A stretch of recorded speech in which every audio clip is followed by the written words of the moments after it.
we're going to put to them. And if you guys in the audience have any questions, please don't hesitate to share. So first of all, good afternoon to the pair of you and welcome, and thank you for joining us today. Afternoon. Hi, thanks for having us.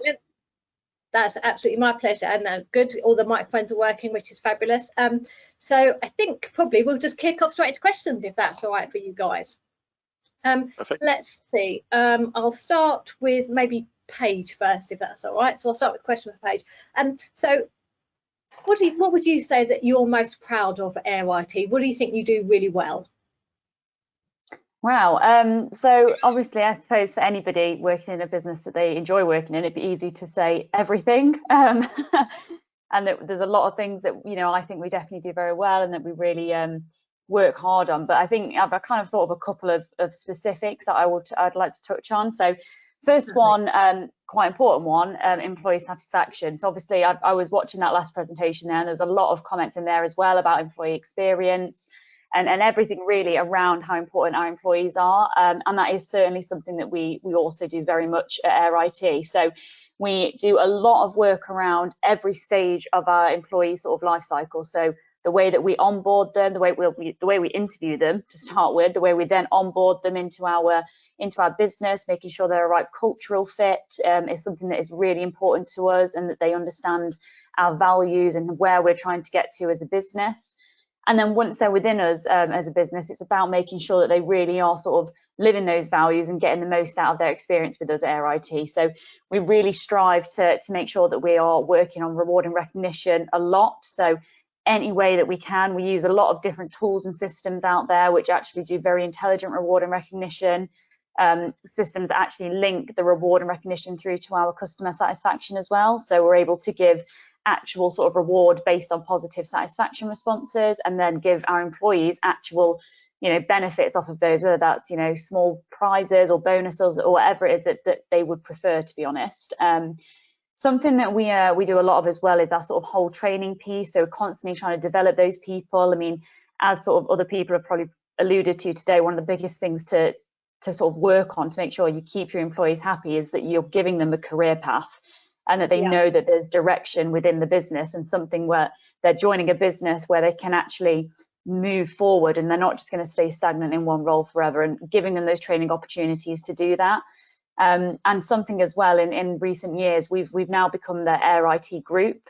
So we are a group business now with regional service desks across the country, and in doing that, we've been able to actually offer a lot of group-wide roles to people who wouldn't have had those opportunities before. So roles within our cybersecurity divisions, roles in an integration and transition team that's recently developed. So real opportunities there. And in the last year alone, I think we've had something like 25 internal promotions alone, not including the opportunities we've been able to get from people joining the business externally as well. So that's the main one for me. And then a second part that I think AirIT really do well at the moment is our sort of data and reporting. So we've actually developed into Power BI for reporting, and we have a BI function internally as well. So we have an entire team dedicated to creating all the reports we could ever want within Power BI, using all that intelligence to, you know, create everything from customer facing reports, so service review packs that are completely transparent.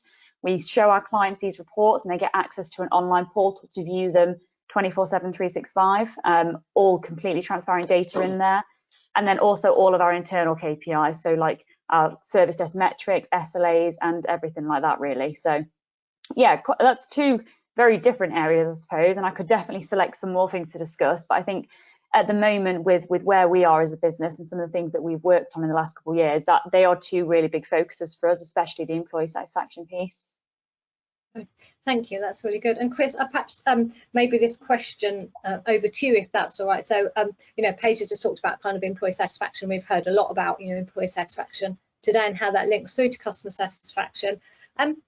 Why do you think a people-centered approach is important for MSPs? So what's the reasoning behind it, and what does it look like in practice? How do you make a people-centered approach? For me, for the service desk, it's about a very defined role, having a very distinct identity of their own. And as I think the previous presenters have all made reference to, is linking them to the success of the service, linking them into the feedback loop, for example, so attributing positive feedback to individuals, providing coaching and feedback regarding the negative feedback where it's required. Excuse me. The people are the key to the service. So whatever technology you deliver, it's the people and the relationship that make the difference. So that interaction with the service desk is about the people. So you should focus on those people that deliver that service. Keep them happy, keeping the employees happy results in happy customers. I think, as people have alluded to there, a defined, if required or if desired, a defined career path is valuable. It may, just so people don't feel stuck. In my experience, the service desk has been an absolutely fantastic launch pad for IT careers. People that have worked for me on service desks have now surpassed me. There are people who are heads of IT directors in other companies and what have you, because they do just get the sense of the service, the sense of the business, how it all wraps in with the technology and what have you. So absolutely, people-centric approach on the desk is key. Latterly, I suppose the mission, the defined mission, we've often referred to the service desk as the guardians of the customer experience. So they're empowered. They're the people that look after the customer. They're the people that they can have some pride in that. And if someone has pride in work, they deliver. It lowers their attrition rate and what have you, especially with the talent wars we've been referring to. That's key to keep people on board and to keep people engaged. Thank you very much. Interestingly, I've been talking to an organisation recently. We talk about recruitment, and historically they have always recruited for customer service skills and trained technical skills. But in light of the current climate, they've kind of shifted their view, and now they are actually recruiting the technical skills. They're not worried about customer service skills. They feel that they want they can teach the customer service skills, but they can't teach the technical skills, and they want that first time experience of getting something fixed by the most qualified person instead of the person that has the best customer experience. They teach them customer experience, obviously, but they recruit for the technical skills. I wonder where you guys kind of sit in terms of, do you recruit technical or customer or mix of both? What does that look like? I hate to sound a bit contrary on this one, but recently at the start of the pandemic, we took the absolute flip side of that on the understanding. There are a number of people in the market who become available because of the hospitality drying up as a result of the pandemic, and our view was these people deal with customers face to face. We can train them technically. Now, again, it depends, like you suggest. If first time fix is absolutely the driver, then perhaps that's not the case. But if a good interaction and a quality interaction, which in my view cements good feedback, is the desired output, then why not get someone who's worked in a hotel reception or has been a waiter, for example, and upskill them with the technical expertise at the foundation of their IT career, because a lot of the personable aspects, the people-focused aspects, aren't necessarily found in technicians. No, absolutely. Yeah. So certainly for the service desk, I think that, sorry to be a bit contrary, but I think the flip side has been applicable as well. It's good to get a mixed view. What about you, Paige? What's your view? What do you do at AirIT in terms of recruitment and skills? What do you look for? So I'd probably personally sway more towards agreeing with Chris. My personal approach, back when I used to hire on the desk, would always be customer service is not as easy, not necessarily that it's easy to teach technical, it's definitely not, but some people I feel have either got it or they haven't when it comes to customer service. And no matter how many courses you put them on and how many things you teach them, they're still going to say those few things on a phone that just trigger a client to be like, oh, I'm not pleased about that. And yeah, so my approach was always traditionally definitely more customer service facing than technical.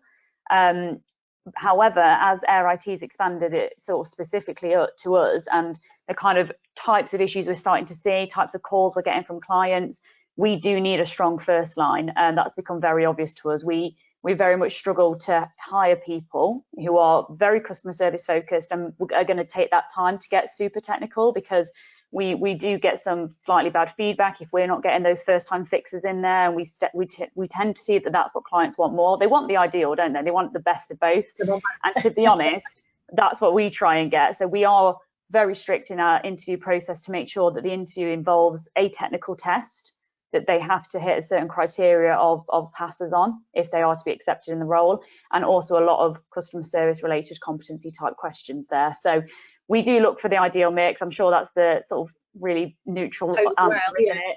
Yeah, exactly. But I suppose, if anything, I do agree with Chris that ultimately customer service makes the biggest difference. I mean, being in my role, I deal with service reviews with clients day in, day out. And if I was to say what feedback I hear more of, it would be that someone's not spoken to them that great on the phone, as opposed to they didn't fix it straight away. So that's using that feedback. I think customer service is important there. Fabulous. And I suppose this is a question to both of you, and I don't mind who answers first. What do you think? Is there anything actually that kind of MSPs can learn from internal service desks? I mean, Chris, I suppose you worked in an internal service desk before, haven't you? So I have indeed. So it's the proximity to the value that's delivered, I suppose. Sorry, I held back there because I'm on the verge of a sneeze. Really sorry. Oh. So if you're part of an internal service desk, the suite of services you deliver are more concise and more honed on the actual value delivery from that business. So so ideally should be able to prioritize better, should have better technical insight, a better focus than an MSP provider might have, unless that MSP provider is providing a dedicated sort of customer dedicated offering.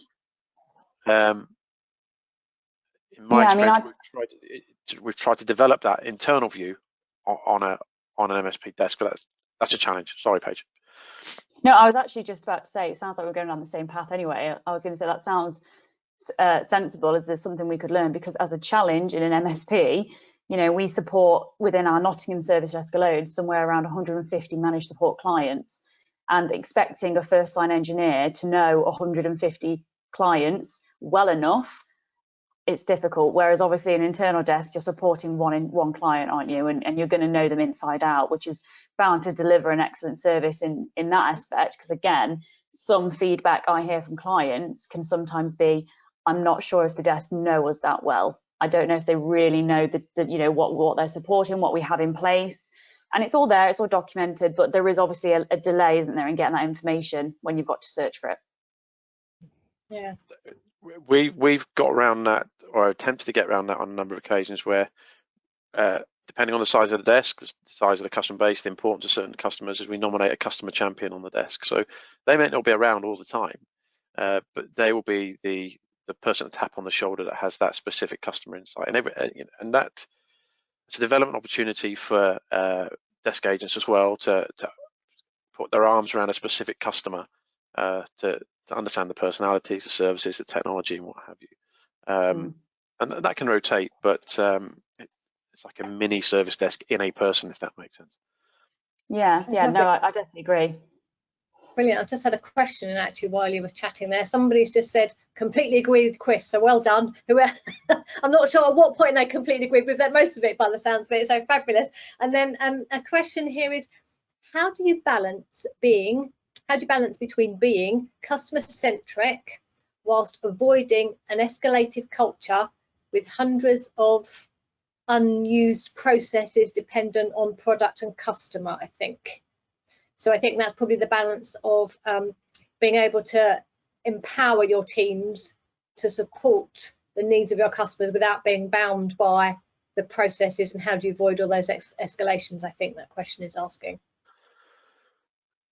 Yeah, I mean, I wonder as well if it might relate to the sort of hiring someone less technical question perhaps as well, and maybe the actual how to avoid literal escalations perhaps, but because it is a concern. I mean, we've hired some people previously where they've had excellent customer service. We thought, yeah, we can train that technical, and then we end up in a bit of a log and flog situation which doesn't help with the customer experience. So I think from that side of it, we definitely have to try when we now hire people, we do have that criteria against them needing to be a certain level of technical for them to be within the team to start with.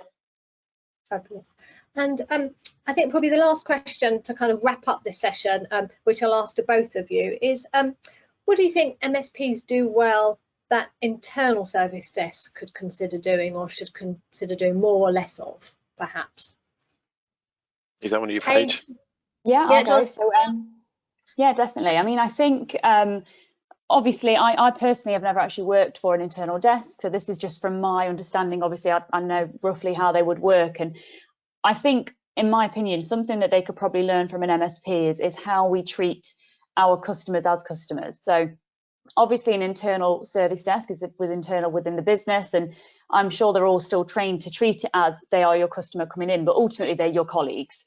You know, you do work in the same business, and essentially they're ringing an internal IT desk. You might know who's on the phone because you might have worked with them the other week on something else, or, you know, seen them recently. And, you know, sometimes that can form that slightly less formal relationship where you do have things like customer reviews, for example. So, you know, the way we treat our clients in an MSP, they are exactly that. They're our customers. It's very black and white. We have service reviews with them, quarterly business reviews, technical strategy, all of that sort of stuff to make sure that they're actually getting the service from us that they expect. And I think something internal desks could maybe do would be adopt that kind of culture and actually see that internal support as more of a customer that they're giving support to, and introduce things such as reviews if they're not already doing that, or, you know, something a bit more formal to actually gather that direct feedback from various departments internally to see how they feel about the service. Fabulous, thank you. Is there anything you'd want to add to that at all, Chris? No, I think it's absolutely right. I think sometimes it's difficult to identify the internal stakeholder to have those conversations with. So another idea would be to share your performance data as well. So to challenge perceptions, to reinforce perceptions of the service desk performance, you know, publish that stuff, make it visible so people can see how it really is, and it similarly ensure the feedback loop is there. So make sure that the feedback loop is there and is acted on. Brilliant, lovely, thank you. Well, thank you very much for joining me today. I've thoroughly enjoyed chatting to you both. That was a really good quick Q&A session, so very valuable to our audience, so thank you very much. Thank you. Hopefully I will see you both at an SDI event one day in the not too distant future. So enjoy the rest of your day, guys, and thank you for joining us. Great, thank you very much. Thanks. Take care. Bye-bye. Okay, so that concludes today's 5-star MSP event. It's been a pleasure to be part of. I'd like to take this opportunity to thank all our speakers for joining us today. I would also like to take this opportunity to thank Customer Thermometer for being our partner for today's event. Thank you, Holly, for managing the event so brilliantly today. And finally, thank you for joining us, and I hope to see you all at an SDI event sometime in the very near future. Take care. Have a brilliant day. Bye-bye.